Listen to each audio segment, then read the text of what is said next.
అందుకే అనాదిగా ఈశ్వరుడు ఎప్పుడున్నాడో అప్పుడే పుట్టినటువంటి వేదము అనాది.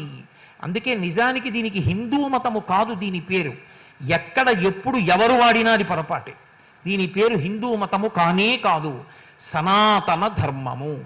సనాతనము అంటే ఎప్పుడు ప్రారంభమో ఎవ్వరికీ తెలియనిది. పరమేశ్వరుడు ఎప్పుడున్నాడు?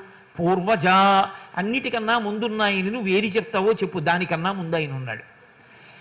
అటువంటి పరమేశ్వరుడు ఎప్పుడున్నాడో అప్పుడే వేదం కూడా ఉంది. ఆ వేదము చేత ఆవిష్కరింపబడిన ధర్మం కాబట్టి ఇది సనాతనమైనటువంటి ధర్మము. అంటే దీని పుట్టుక ఎవ్వరికీ తెలియదు. పుట్టుక లేనిది అన్నప్పుడు అంత పరమ పవిత్రమైనది కాబట్టి ఇది నశించిపోవడం అన్న మాట కూడా ఉండదు. అక్కరలేని విషయం గురించి బెంగపెట్టుకోవడం ఏమిటంటే సనాతన ధర్మానికి ఏమైనా ప్రమాదం జరుగుతుందేమో. ఇన్ని రాటుపోట్లు తిందో ఏమైంది సనాతన ధర్మానికి? ఏమవదు. ఎప్పటికీ చెక్కు చెదరకుండా అది అలా నిలబడి ఉంటుంది. కారణం ఏమంటే ఒకటే కారణం. సనాతన ధర్మమునందు చెప్పబడినది ఏది అంటే ఓం శాంతి శాంతి శాంతి. అందరూ శాంతిగా ఉండాలి. అందరూ శాంతిగా ఉండాలి అన్నది ఎందుకు నిలబడదు సమాజంలో? నిలబడి తీరుతుంది.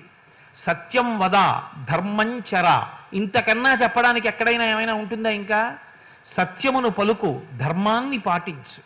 అదే వాంగ్మయము యొక్క సమస్త సారము అయినప్పుడు ఎందుకు సనాతన ధర్మం దెబ్బతినే అవకాశం ఉంటుంది? అసలు ఉండదు. అదో అక్కర్లేని మాట, అర్థం లేని మాట. అటువంటి సనాతన ధర్మము ఏది ఉన్నదో దానికి ప్రాణం ఏది అంటే వేదమే.